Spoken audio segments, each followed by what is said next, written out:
இன்றைக்கி நாங்கள் மரவள்ளி கிழங்கு வைக்க போகிறோம். மரவள்ளி கிழங்கு எப்படி வைக்கணும்னு பார்க்குறோம். முதலாவது கொஞ்சம் கடுகை போட்டு பறக்க விடணும். வடித்து பறக்க விட்டு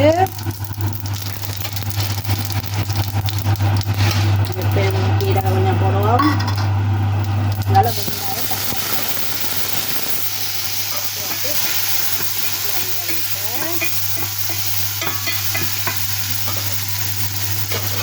ரெண்டு பொடியை போடுவோம். கொஞ்சம் உப்பு போடுவோம்.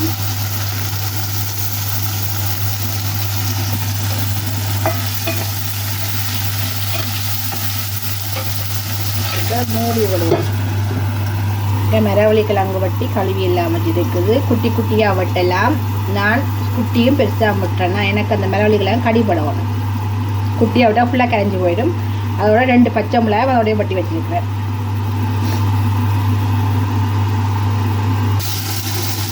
இங்கே நம்ம தான் இங்கே வந்து வந்துடுறது வெங்காயம். இது நல்லா வதங்க தேவையில்லை. பொன்னிறத்தில் இதோட மரவள்ளி கிழங்கு லைட் போட்டுட்டு கிளறணும். மரவள்ளி கிழங்கு வந்து அவிய வைக்க ஒரு காலம் மூடி வைக்கக்கூடாது. நஞ்சுத்தன்மை இருக்கும். அதனால் மூடி வைக்கக்கூடாது, திறந்து வைக்கணும். இது போகணுனால இப்போ உப்பு போடக்கூடாதா. இப்போ வேறு லைட்டாக சேர்த்து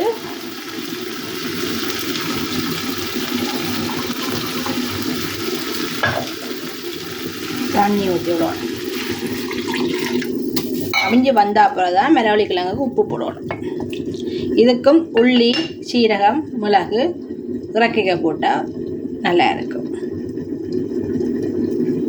சில விருப்பம் பண்ணால் தூள் போடலாம். தூள் போட்டு செய்யலாம். மிளகாய்த்தூள் போட்டு இல்லாட்டி நான் இன்றைக்கி மிரக்கறினால் இறால் போடையில் கூட இறால் போடுறேன். நான் மரவள்ளி கிழங்குக்கு அது இன்னும் ஒரு வீடியோவில் செய்து காட்டுறேன். அப்படின்ட்டு சொன்னது நான் மரவள்ளி கிழங்கு மூட மாட்டேன்னு. மரவள்ளி கிழங்கு வந்து அவஞ்சு கொண்டு வருது.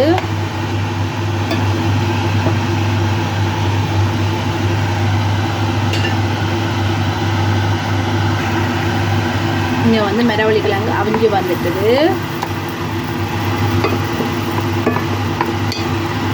ஓகே, இப்போ நாங்கள் உப்பு போட்டுட்டு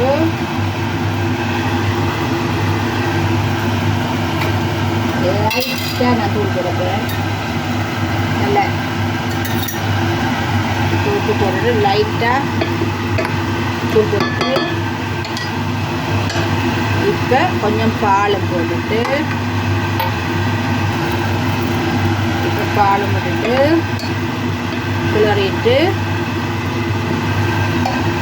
வச்சு விரைக அரைச்ச இதை போட சரி மல்லி போடலாம். நான் மல்லி போட சீரகம்,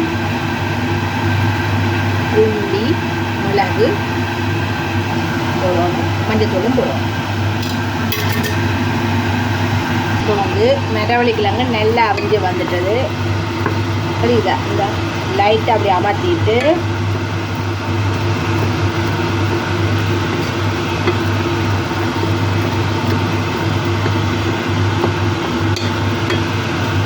நல்ல கிழங்கு டக்குன்னு அமர்த்தா மற்றப்படும். ஓகே, எனக்கு நல்லா களியாகக்கூடாது, கடிபடணும். அப்போ தான் எனக்கு வைக்கணும். இப்போ நான் என்ன செய்தேன்னா உள்ளி இதெல்லாம் அரைச்சிடான் தானே, இடிச்சிடான் தானே. அது உள்ளி, சீரகம், மிளகு, அது கொஞ்சம் புளியம் விட்டுட்டு இந்த ஊற்றி விட்டுட்டு கிளறி விட்டுட்டு ஒரு சுண்டெண்ணெய் கொதிச்சோடனே ஆஃப் பண்ணிவிட்டா சரி. மரவள்ளி கிழங்கு கறி ரெடி. உப்பு பண்ண வேண்டாம், உப்பு பார்க்கலாம். லைட்டாக உப்பு காண வாங்கி இருக்குது. போடுவோம். லைட்டாக மஞ்சள் தூள் போடுவோம். தூள் போட்டு நாங்கள் அண்டாலும் லைட்டாக மஞ்சள் தூள் போடுவோம். மரவள்ளி கிழங்கு கறி ரெடி. இனி அடுப்பு பண்ணி விட்டுட்டு அதில் ஹீட்டில் விட்டால் சரி.